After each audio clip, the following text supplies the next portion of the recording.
Chapter 201, Capture the Heart, Part 13, Spell Scroll, Condition Type. This spell was unique and unlike any other, it activated under certain predefined conditions. Once Aether tore the scroll, it cast a condition upon him that caused his lungs to cease moving. That was all, the rest was up to Aquilina. If she didn't care for Aether, he would die. But if she did, she would need to perform CPR as soon as possible. CPR? Just for that, yes. Up until now, Aether had never been allowed to touch her without explicit permission. He wanted her to touch him, willingly. He wanted her to touch a slave's lips. He wanted the haughty and arrogant princess to touch his lips, as the princess of the empire. She would not do this for a mere slave. But what if the slave became more than just a slave to her? A friend, a companion, a trustworthy man. A crush, a love. Then what would she do, leave him to protect her purity, or embrace him fully? And the answer was clear, 5,000 affection, bah. Dump, bah. Dump, bah. Dump, cough, cough. Aether slowly opened his eyes, his vision blurry at first. But then he saw her. A beautiful purple-haired girl looking at him with a tenderness that made his heart ache. It was as if he were her entire world's success. Aether thought, relief and triumph washing over him as his lips curled up into a smile, seeing Aether smile. Aquilina, her face soft and tender, leaned closer and asked, "What are you smiling at, idiot? Why you look beautiful even in afterly." Cough, cough, Aether managed to say between real coughs, his body still weak from the ordeal. He had almost died for her, and no need to talk now. And this is not afterlife. We are still in the academy. You are still with me. Aquilina said with a serious voice, her hands gently rubbing his throat with a concern she had never shown before. The sight of her worried expression was both touching and surprising. Look at that. Now she has really changed. Aether thought, inwardly amused. His hand traveled towards her face but halted just as he was about to retract it when Aquilina leaned her face into his gentle touch. Got the puppy? Aether's expression softened with surprise as he gently rubbed her teary eyes. Did you cry? He asked, his voice filled with genuine concern and a pained expression. He truly felt pained. He knew he had pushed this girl too much for his own goals. In the end, he was also a human who wanted love from others, and seeing her in pain caused him distress. It was a conflicting feeling. No. Aquilina replied, but her lips trembled. She could still vividly remember his motionless body, the haunting images almost like a relentless nightmare. But there was no way she would show her weak self before the man who had almost sacrificed everything for her, seeing her maintain her pride. Aether smiled. He was really glad he hadn't broken her spirit too much. He still liked that untouchable attitude and was relieved to see she was doing great. Her strength and resilience were part of what made her so captivating to him. Just like her mother, you are bleeding. Aether said, shocked to see her broken, bleeding hand. He immediately lifted his body and took her hand, examining it with a shocked face. What happened? He was sure he had placed a weak stone, but in truth, she wasn't in great shape to begin with, and he had miscalculated her physical state. It's fine. Aquilina said warmly, seeing him still worried about her rather than himself. She couldn't ask for a better man than this. She touched his hands gently and said, let's go. We need to treat you. Aether nodded and glanced at his list of notifications. Ding, survival rate, 19.4%, ding, congratulations on completing the mission, seduce Aquilina Naiadia, ding, reward, 50,000 affection points. Aether frowned and looked at his mission tab. The word save was blinking faster than ever, urging him to take action. SSSSSSS, Chuck. Aquilina's eyes widened in shock when she saw Aether's shoulder pierced by a sharp, bullet-like object. Blood began to seep from the wound, staining his clothes. Aether gritted his teeth in pain before glaring back, trying to locate the perpetrator. However, before he could pinpoint the source, another attack came. SSSSSS. Aether clicked his tongue in frustration, immediately moving Aquilina to the side while dodging the incoming bullets. He could hear the distinct whistling sound of more bullets slicing through the air. SSSSSS, SSSSSS, SSSSSS, thanks to his heightened senses and his freedom skill, Aether was able to sense his surroundings. Without it, he would never have detected the first bullet in time. He quickly hid behind a cluster of trees, scanning the area with heightened alertness. Suddenly, Aether groaned in pain when Aquilina touched his wounded shoulder. Aether, she began. But before she could finish, another bullet whizzed past, almost piercing her head. Aether immediately pulled her down, saving her from a fatal blow. Gritting his teeth, Aether realized having Aquilina by his side was only a drawback in this situation. He quickly pulled out the spell scroll that Delphine had given him. I never thought I would be using this, he thought before placing it on Aquilina. I am sorry, he said, and within seconds, she vanished. The spell scroll worked even though there was no arcane energy around them, but neither Aquilina nor Aether cared about it. Aquilina suddenly found herself standing somewhere far away. Alone. What happened? Aquilina frowned, not understanding what had just transpired. She couldn't see Aether anywhere. A sense of dread passed through her heart. Did he, meanwhile, Tisk, due to the lack of arcane presence, the bullets aren't even blasting anymore, a hooded figure mumbled, focusing its sniping gun on the tree and shooting another bullet. To think that slave would interrupt my master's plan again. Sigh, I have no choice but to handle the situation myself, the hooded figure thought, loading another bullet and taking aim. If not for that damn slave, she would have, the hooded figure froze upon hearing Aether's voice, and just as it began to turn around, Aether kicked it hard. Motherfucker! Aether shouted, and before the hooded figure could collect its thoughts, Aether delivered an uppercut followed by a punch to the stomach. Thud, bam, there was no mercy as Aether continued to assault the hooded figure relentlessly. You are the one who almost killed my friends, and now, you even went for Aquilina. Aether demanded as he pulled off the hood, revealing the face beneath. Aether's eyes widened in shock as he mumbled, Jack Sparrow. Jack Sparrow's puppet chuckled before saying, yes, yours truly, Jack, puff, fuck off. Aether, even more enraged, punched Jack with all his might. He wasn't sure how this man was even alive, but now was not the time for chit-chat. He needed to settle the old score. Jack was flabbergasted by Aether's relentless attack. He has grown a lot, he thought as he tried to shield his face.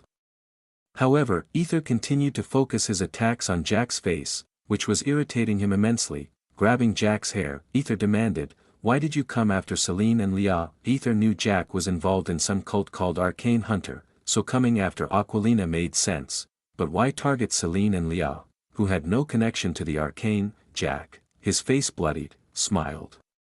You really are amusing, slave. You could ask me anything you want, but... Then his expression turned haughty as he said, I didn't come here alone. SSSSSSSS, CCHKKKKK, Chapter 202, Capture the Heart, Part 14. Aether responded just in the nick of time, narrowly avoiding a fatal injury as the bullet that had been aimed at his heart merely grazed his underarm, leaving a burning sensation but no significant harm. Oi, oi, oi. Let me in on the fun, man, J2, came a haughty and confident voice from behind. Hearing the voice, Aether turned, his eyes widening in surprise, and saw another Jack Sparrow, identical to the first. Aether was momentarily stunned, a wave of confusion washing over him. This brief lapse was enough for the Jack Sparrow he had been holding to escape his grip. Aether frowned deeply, rubbing his eyes in disbelief to ensure he wasn't seeing things. But there they were, two Jack Sparrows standing before him. Took you long enough, J1, said the Jack Sparrow who had just escaped from Aether, wiping the blood from his face with a smirk. I was searching for Aquilina, but it seems she was nowhere inside the doom. J2, J1 replied with a defeated look, resting a sniper-like gun casually on his shoulder. What? There's no way she could escape. She must be hiding somewhere. J2 glanced at Aether, who was staring at them with a mix of disbelief and frustration. Maybe he hid her somewhere, possible, but... J1 still looked doubtful, his eyes narrowing in suspicion. Anyway, finish him off. We don't have time to play around.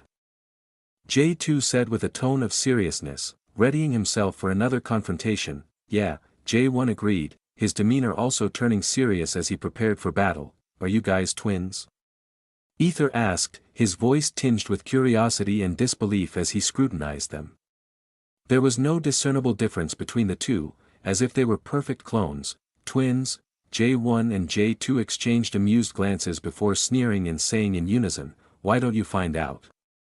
They then launched themselves at Aether, initiating the fight. Thud, thud. Aether instantly blocked 2 kicks coming at him from opposite directions. Now isn't the time to think, Aether thought, focusing entirely on the fight as he counterattacked. J2 and J1 moved with perfect synchronization, their coordinated attacks making it difficult for Aether to gain the upper hand.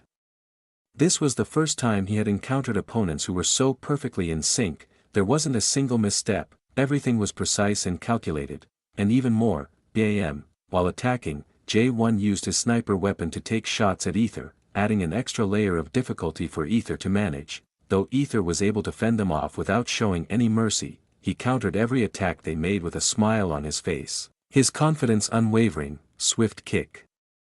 Block it with his palm, knockout punch. Swiftly changing its trajectory, bullet. Dodging at the last possible second, damn it. J1 frowned, frustration etched on his face as he saw Aether handling their attacks with apparent ease. J1 and J2 grew increasingly frustrated, especially seeing Aether enjoying the fight, looking at them with an almost pitiful expression. "Fuck this slave." J2 screamed, and they launched a complex combo attack on Aether. J1 went for a jump attack while J2 aimed a sneaky kick at Aether's leg. Tack. Aether, who was focused on J1, was caught off guard by J2's kick and was about to fall. J1 smirked, poised to deliver a finishing blow, when Aether, mid-air, caught J1's hand with his leg, twisting it and slamming J1 into the crouching J2. Thud, thud, argh. J1 and J2 groaned in pain as they hit the ground, while Aether looked down at them haughtily and said, "You guys are really weak." He couldn't believe these were the same twins who had managed to knock him out last time. Twins, maybe triplets. Aether thought, recalling he had killed one previously. J1 spat, his voice shaky with pain and frustration. "We are far from finished, slave." Aether frowned, preparing to finish one of them off, when SSSSSSSS, Aether's eyes widened in alarm. "What the?" He was just about to dodge. SSSSSSS, chuck, SSSSSSS, CCKKK. 2 more bullets appeared from different directions, each one piercing his stomach and hand with precision. "Look at that, bastards. J1 and J2 are really weak, They were taken down by a slave. Pathetic." 3 new voices came from different directions, adding to Aether's growing shock. "What in the?" Aether was stunned to see even more Jack Sparrows emerging from the shadows. Look at his shocked face, J4, J3 said with a laugh, clearly enjoying Aether's bewilderment. "Well, seeing 5 Jack Sparrows might be too much for a slave like him," J5 said with a wicked grin, his eyes glinting with malice. "Hey, J1. I couldn't find Aquilina anywhere. Please hurry up. We need to finish our mission before the doom goes back," J4 said with annoyance, clearly eager to complete their task.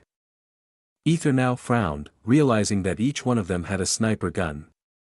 "What are they?" he wondered. Before he could fully comprehend the situation, the 5 of them immediately attacked Aether in unison. Puff. In a matter of seconds, 2 punches landed on his face, an uppercut to his chin, a blow to his stomach, and a kick to his back, sending Aether flying until he crashed into a tree. Cough. Aether coughed up blood, his vision blurring slightly as he looked at the quintuplets, who were gazing at him with smug, haughty smiles. "Sure, he's quite a handful for a slave. Yeah, never thought he would be a problem for us. Let's finish him, guys. We need to kill her." Yeah. Don't be bitchy, A slave that ruined our plan. Damn, it was a straight slap to our face. Aether gritted his teeth. These quintuplets were unnervingly coordinated, moving as if they were a single entity. Now, even Aether doubted they were human to begin with. There was no way, even with skill, that people could be so perfectly synchronized without error. Suddenly, something hard and metallic hit Aether's back. He smiled, stood up, dusted off his clothes, and looked at the quintuplets, then began stomping towards them. The quintuplets grinned and, just like before, launched a coordinated combo attack on Aether. Again, he was kicked down. Any last wish? Slave? J3 asked, amused, as he pointed his gun at Aether's head. Aether coughed and glared at J3. As they assumed it was over, the others lowered their guard. Just then, J4 noticed that J2 didn't have a sniper, unlike the rest. Hey, where's your artifact? Bam! Everyone flinched as J3's headless body fell to the ground, Aether holding a sniper with its long nozzle broken in half. He had taken it, hidden it behind his back, and then used it. Aether, with indifferent eyes, looked at the fallen J3, who suddenly transformed into a mechanical puppet before disintegrating into dust. So they're not human, Aether thought. Then he stood tall and said haughtily, for more to go. Meanwhile, and no, mumbling frantically, Aquilina hurriedly ran towards her base. After sensing the arcane energy, she drank a potion, healing herself fully, and then ran with everything she had. Yet, her heart hadn't healed, her heart was still racing, and her expression was pale as if she were sick, all because of Aether, who had sacrificed himself for her once again. 5,000 affection, drip. Tears rolled down her cheeks. She was sure if Aether hadn't pushed her down, she would have died. She would have permanently left this world, left her mother, and the person she had finally fallen in love with. Please, Aether. Please be safe. Aquilina screamed inwardly. Thud, ODYSSEY, something blocked her from moving forward. Aquilina frowned and touched something that felt like a barrier keeping everything out. This must be the barrier. Aquilina mumbled before trying to break it, but, damp, no matter what attack she used, the barrier didn't even scratch. What the hell is going on? She screamed, looking at her two desired weapons, which weren't even denting the barrier. A thin pair of silver swords, nothing more. She loved dual wielding, nothing more. She just wanted dual wielding swords. Biting her lip, she tried to search for Aether. Since the barrier was visible, she walked around to get a view of him. Come on. As she moved around, she finally noticed him. Aether, she shouted when she saw Aether fighting against three people who looked identical. What the? Who are they? She wondered, but that wasn't the important question. She could see Aether had the upper hand, even though he was fighting against three people. 5,000 affection, she sighed in relief, seeing nothing had happened to Aether. However, she noticed he was struggling against them. As much as she wanted to enter and tear those bastards apart, she could only clench her fists in frustration. But then, Chapter 203, Capture the Heart, Part 15, hearing that blood-curdling scream, Aquilina was jolted out of her thoughts. She turned her attention to the chaotic fight unfolding before her eyes and saw J1 gripping Aether's torn fingers with a malevolent grin. A wave of excruciating pain washed over Aether's body, causing him to convulse. However, this torture wasn't sufficient for his assailants. J5 seized Aether's wounded shoulder with a vice-like grip and slammed his fist into the raw injury, eliciting another agonized cry from Aether. Aquilina's face twisted in shock and horror. Why, you cowards, she screamed, her voice breaking as she poured all her anger and fear into the cry. Meanwhile, bastards. Aether mumbled through gritted teeth as he bit his lip hard enough to draw blood, trying to stifle his screams. After killing two of the puppets, the remaining trio seemed momentarily taken aback, their confidence shaken. Despite the relentless assault, Aether continued to rise, his determination burning brighter with each fall. This indomitable spirit left his trio with no choice but to target his existing wounds in an attempt to break him. What? It's not like we were fighting fair and square to begin with, J1 muttered, almost to himself, as he rubbed Aether's mangled fingers. A shiver ran down Aether's spine, causing him to stumble back in agony. Aether bit his lip even harder, forcing himself to stop screaming. Look at this slave, he's really different from the others.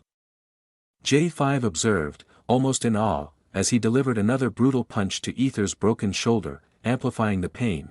Just kill him already, J4 demanded with irritation, his patience wearing thin, as he viciously kicked Aether in the face. Due to the overwhelming pain, Aether's responses were slow and uncoordinated. Still, Bam, in a desperate and powerful move, he managed to blast J4's head, killing him in the nick of time. Damn you, bastard. J1 screamed furiously as he stomped on Aether's hand with all his might. Aether finally loosened his grip on the gun, and both J1 and J5 stomped on him mercilessly, treating him like a mere insect. Cough, cough, they concentrated their attacks on the spots where bullets had pierced Aether's flesh, making the already unbearable pain even more intense. Meanwhile, and no. Stop! Aquilina cried out, her voice filled with desperation and helplessness, as she watched Aether being trampled by the others. Her nails almost dug through the barrier as she clawed at it in frustration. Her heart ached with a pain she had never felt before, seeing Aether endure such suffering for her sake. I want power. Arcane. I want power, she mumbled in a deadly, determined voice. Her eyes turned ice cold, mirroring the emotionless gaze of her mother. She watched with steely resolve as Aether was mercilessly beaten. She longed to protect the man who was willing to sacrifice everything for her.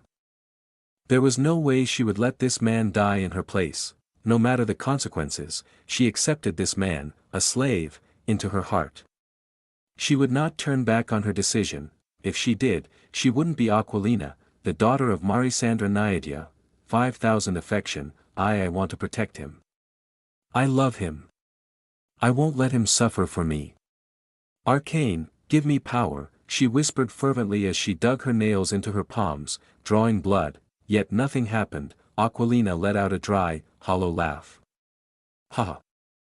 I see. Realizing that no one was going to come to her aid, she looked at her pristine white hands and glanced at Aether's broken fingers, bullet holes, and bloody hand. Man!